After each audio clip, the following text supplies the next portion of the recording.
देखिए किसान भाइयों, ये जीवामृत है, डालते रहना इसको, किसानों को दिखाना है। ये इनके पास 1 2 3 4 5 10 ड्रम जीवामृत है। पृथ्वीराज जी हैं और अपने खेतों में जीवामृत बना के रखा है। ये बहुत सारा ज़मीन है यहाँ पर, इस प्रकार का इनका कई जगह ड्रम रखे हुए हैं। गेहूं है, मक्का है, एप्पल बेर है, सब्जियां हैं। हम आपको आज सब दिखाएंगे। जो किसान भाई डरते हैं ना कि अरे साहब बिना रासायनिक उर्वरकों के, बिना पेस्टिसाइड के कुछ नहीं होगा, तो मैं आपको दिखाऊंगा इनका जीवामृत और इनका फसलों का खेत। अब मैं आप कैमरामैन से कहूँगा ज़रा पीछे चले, आप इधर आओ, पीछे जाओ, आप उधर से जाओ। ये देखिए इनका गेहूं का खेत है और कम से कम आप इधर आ जाओ मग्गा रख के। ये केयर टेकर है पृथ्वीराज जी, चूँकि इनके पास बहुत ज़मीन है, तो इनके हर लोकेशन पर कुछ इनके मजदूर अपने रहते हैं, वही खेती का देखभाल करते हैं।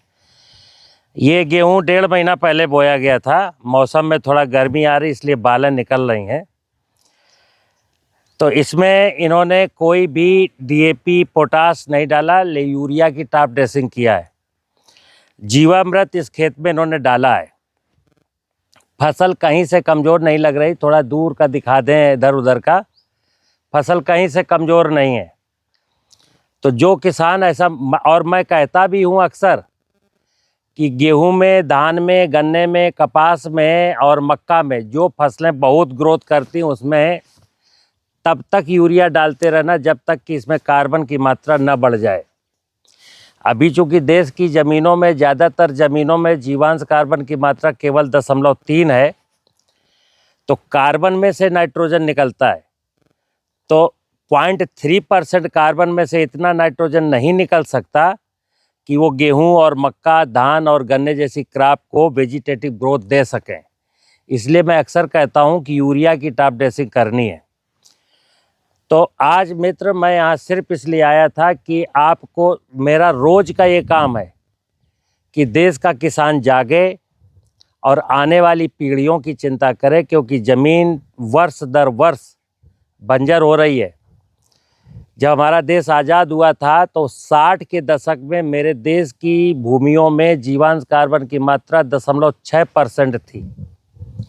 आज 60 साल बीते हैं और जीवांश कार्बन गिर करके रह गया 0.3, और अगले 20 सालों में अगर हम लोग नहीं चेते तो इस पर जीवांश कार्बन घट करके रह जाएगा 0.1। फिर लागत बढ़ जाएगी और ज़्यादा, और जब हम इसका खाएंगे उपज तो उसकी पौष्टिकता, अभी 70% पौष्टिकता में कमी है, 70% टेस्ट वैल्यू में कमी है, और जब जैसे जैसे जीवांश कार्बन कम होता जाएगा फसल की उपज की पौष्टिकता खराब होती जाएगी। और जब पौष्टिकता खराब होती है तो आप सब जानते हैं कि मैं भोजन खाता हूँ इसलिए कि मेरा शरीर स्वस्थ रहे, फिर हमारा शरीर स्वस्थ नहीं रह सकता।